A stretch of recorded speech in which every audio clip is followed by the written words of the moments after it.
concept that when you're in a solely virtual work environment, over-communication is the only form of communication that's possible. Yeah. And making no assumptions, proactively addressing anything that could possibly become a source of division or miscommunication or any sort of rift between peers, between management and individual contributors, between the leadership team in general. Do you have anything else to add along that line of thought? Yeah, we have to take into account time zones.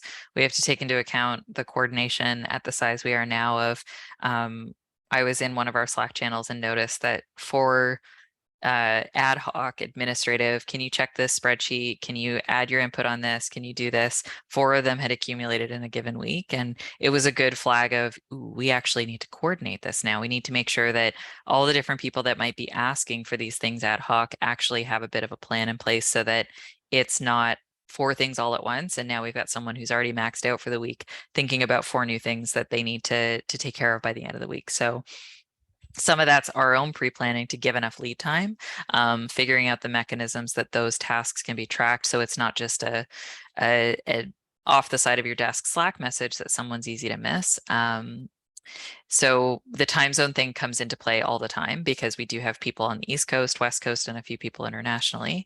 And that can have big implications. It can mean that, you know, if we're putting out resourcing availability for a specific department, that the people, if it goes out, you know, at 3 o'clock, 4 o'clock on Pacific time, that then that's no opportunity for our East Coast, you know, team members to get to weigh in on that, which isn't fair either. So there's so many things that we have to take into account. We have communications guidelines that is an ongoing living, breathing document to try to help guide that conversation and help people with that intentionality and over communication direction, because I think you said it perfectly. It really is the only way to do it here, because you have so much opportunity for people to be focused in other areas and miss something.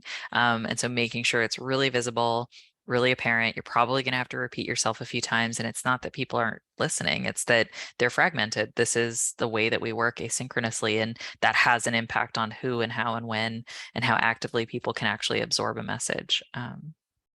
Fragmented, I think, is the perfect word to describe the situation that agencies are dealing with, because there's this push that people shouldn't have to be working all the time, that they should have work-life balance.